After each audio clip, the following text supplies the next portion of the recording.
বিএনপির চেয়ারপারসন ও সাবেক প্রধানমন্ত্রী বেগম খালেদা জিয়ার বিদেহী আত্মার মাগফেরাত কামনায় দোয়া মাহফিল অনুষ্ঠিত হয়েছে ইতালির মিলানে।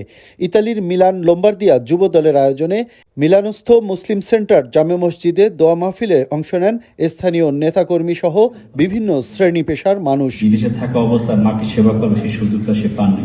আল্লাহ তাকে জান্নাতবাসী করুন এবং আমার ভাইয়ের জন্য সবাই দোয়া করেন। দোয়া মাহফিল ও বেগম খালেদা জিয়ার বর্ণাঢ্য জীবনী নিয়ে সংক্ষিপ্ত আলোচনা সভায় সভাপতির বক্তব্য রাখেন মিলান লোম্বার্দিয়া যুব দলের আহ্বায়ক সাইফুল ইসলাম মামুন। জাতীয়তাবাদী যুব দল মিলান লোম্বার্দিয়ার পক্ষ থেকে আজকে যারা এখানে আমাদের দেশনেত্রী বেগম খালেদা জিয়ার দোয়া মাহফিলে অংশগ্রহণ করেছেন সবাইকে ধন্যবাদ এবং কৃতজ্ঞতা জানাচ্ছি। সদস্য সচিব মোহাম্মদ সাইদুর রহমান খান এর পরিচালনায় এতে বক্তব্য রাখেন যুগ্ম আহ্বায়ক শেখ শাহ আলম, সলেমান মাতুব্বার, শহীদুল কবির ফারুক, শফিকুল ইসলাম বেল্লাল, মামুন মাতুব্বার, মামুন আবেদিন নয়ন, পান্নু মাতুব্বার, মুরাদ হলাদার, রেজাউল করিম পাবেল, বাদল মৃধা, আক্কাস হলাদার, সদস্য ফয়সাল তালুকদার, খায়রুল বাবু, শেখ কাউসার আহমেদ, বাপ্পি তালুকদার।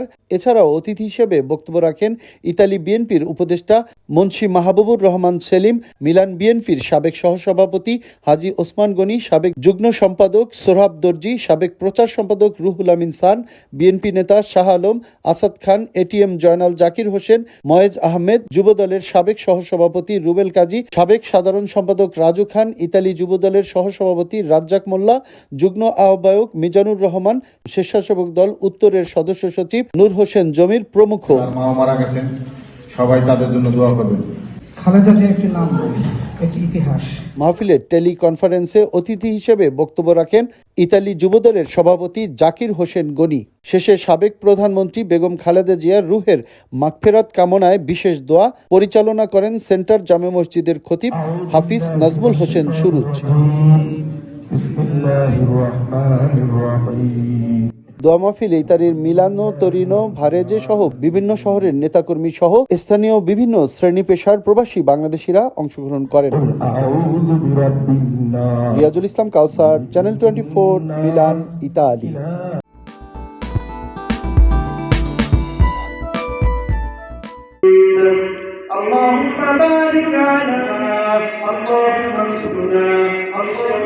কিছু কথা শোনার জন্য এবং বসার জন্য তৌফিক দান করুন। আয় আল্লাহ, আব্দুল পাগল ছিল মওলা, তিনি একজন দেশপ্রেমিক ছিলেন। সূরা ইখলাস আয় আল্লাহ, শেষ পর্যন্ত মাফ করে দাও আল্লাহ। আয় আল্লাহ, তার জীবনে যত ভালো ছিল কবুল মঞ্জুর করে নাও আল্লাহ। আয় আল্লাহ, প্রত্যেককে দিনের খেদমতে আয় আল্লাহ জনগণের কাছে আল্লাহ তাকে আপনি জান্নাতে বারাকাত করে দাও।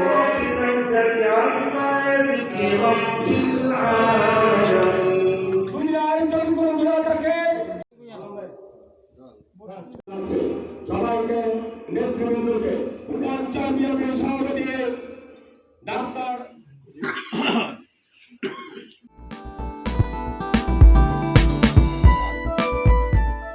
বিদেশের মাটিতে বাংলাদেশের শিল্প সংস্কৃতিকে তুলে ধরার নিরন্তর প্রচেষ্টার অংশ হিসেবে বাংলাদেশ হাইকমিশন আগামী 18 জানুয়ারি একটি সাংস্কৃতিক সন্ধ্যার আয়োজন করতে চলেছে। এই সাংস্কৃতিক সন্ধ্যায় পারফর্ম করবেন বাংলাদেশের জনপ্রিয় ব্যান্ড ফুয়াদ এবং ফ্রেন্ডস। বাংলাদেশ হাইকমিশন লন্ডন এবং বাংলাদেশ সংস্কৃতি বিষয়ক মন্ত্রণালয়ের যৌথ উদ্যোগে এই অনুষ্ঠানটি আয়োজিত হতে চলেছে। লন্ডন থেকে এই অনুষ্ঠানে আমাদের অংশীদার হিসেবে রয়েছেন আইয়ন টিভি এবং রয়্যাল রিজেন্সি লন্ডন। আপনারা সপরিবারে এবং সবান্ধব এই অনুষ্ঠানে আমন্ত্রিত।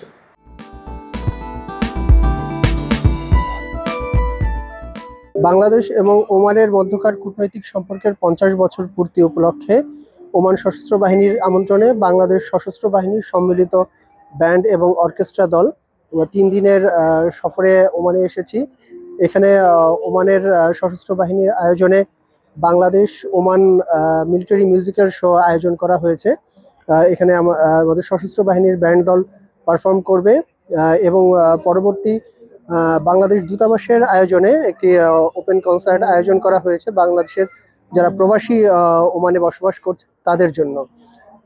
আমরা মনে করি এই বাংলাদেশ সশস্ত্র বাহিনী ব্যান্ড দলের এখানকার পারফরমেন্সের মাধ্যমে আমাদের বাংলাদেশ এবং ওমানের মধ্যকার কূটনৈতিক সম্পর্ক আরো সুদৃঢ় হবে। Joint arm forces military band and orchestra show, যেটি অ্যাকচুয়ালি আমাদের বাংলাদেশ এবং ওমানের ভ্রাতৃত্ব এবং বন্ধুত্বের এক নিদর্শন স্বরূপ। এরূপ আয়োজন ওমানের বুকে এই সর্বপ্রথম বাংলাদেশ দূতাবাসের উদ্যোগে গ্রহণ করা হয়েছে। এ উপলক্ষে আমি ওমান সরকার এবং ওমান আর্ম ফোর্সকে ধন্যবাদ জানাই। পাশাপাশি আমি ধন্যবাদ জানাতে চাই বাংলাদেশ সরকার এবং বাংলাদেশ সশস্ত্র বাহিনীকে। আজকে বাংলাদেশ নৌবাহিনী, বাংলাদেশ সেনাবাহিনী, বাংলাদেশ বিমান বাহিনী সহ বাংলাদেশ সশস্ত্র বাহিনীর একটি চৌকস বাদক দল এবং অর্কেস্ট্রা দল তাদের এই পরিবেশনার মধ্যে দিয়ে আজকে আমাদের দেশের সম্মান এবং ইমেজ বৃদ্ধিতে সহায়তা প্রদান করবে। পাশাপাশি আমাদের এক্সপাট্রিয়েট কমিউনিটিদের মনোবল চাঙ্গা করতে এবং তাদেরও ইমেজ এবং আমাদের ওমান এবং বাংলাদেশের মধ্যে চিরস্থায়ী যে বন্ধুত্ব, সেই বন্ধুত্বের বন্ধনকে আরো অটুট করে আমাদের বন্ধুত্বকে এগিয়ে নিয়ে যেতে সহায়তা করবে বলে আমি বিশ্বাস করি। আমরা মনে করি যে আমাদের যে কালচারাল যে একটা সম্মান, কালচারাল যে আমাদের ঐতিহ্য আছে, এটা ওমান আজকে বুঝতে পারলো। ওমান এবং বাংলাদেশের জয়েন্ট যে প্রোগ্রামটা, এই প্রোগ্রামের মাধ্যমে আমরা ওমানের সকলকে এটা মেসেজ দিতে পেরেছি যে আমরা বাঙালিরা, আমরা বাংলাদেশের লোকজন এই কালচারালেও আমরা অত্যন্ত এগিয়ে আছি। কমিউনিটির পক্ষ থেকে, আমার ব্যক্তিগত পক্ষ থেকে দূতাবাসকে ধন্যবাদ জানাচ্ছি, কারণ তার বিচক্ষণতার মধ্যে দিয়ে দোনো দেশের যে সম্পর্ক হয়েছে সেটা অটুট থাকবে। অনেক ভালো লাগছে, ওমান এবং বাংলাদেশের এই বন্ধুত্বপূর্ণ সম্পর্কে অনেক সুন্দর একটি আয়োজন এবং আমরা খুব উপভোগ করছি। আলহামদুলিল্লাহ, দারুণ একটি আয়োজন। আমাদের অ্যাম্বাসেডর স্যারকে অনেক ধন্যবাদ এবং অ্যাম্বাসিকে, ওমান গভর্নমেন্টকে অনেক ধন্যবাদ আমাদের জন্য এত সুন্দর একটি আয়োজন করার জন্য। আমি মনে করছি আজকের এই সন্ধ্যা সবাই উপভোগ করেছে, সবার ভালো লেগেছে এবং অনেক দিন মনে থাকবে। বিভিন্ন দেশের কূটনীতিকরা আছেন এবং ওমান, বাংলাদেশের এখানে অনেক প্রবাসীরা এখানে উপস্থিত হয়ে আজকে এই অনুষ্ঠানটি উপভোগ করতেছে। আমি মনে হয় 30-35 বছর ওমানে যাই। Oman Bangladesh military music show আজকে যে আয়োজন করছে, সর্বপ্রথম দুই দেশকে আমি ধন্যবাদ জানাবো এবং আমরা খুব ভালো এনজয় করতেছি। এই অনুষ্ঠানে আমাদের দেশের কালচার এবং ওমানের কালচার সম্বন্ধে দুই দেশের জনগণ জানতে পারছে, দেখতে পেরেছে এবং আমরা এখানে যারা প্রবাস ওমানে আছি সবাই স্বচক্ষে এই অনুষ্ঠান উপভোগ করে খুবই আনন্দিত, গর্বিত।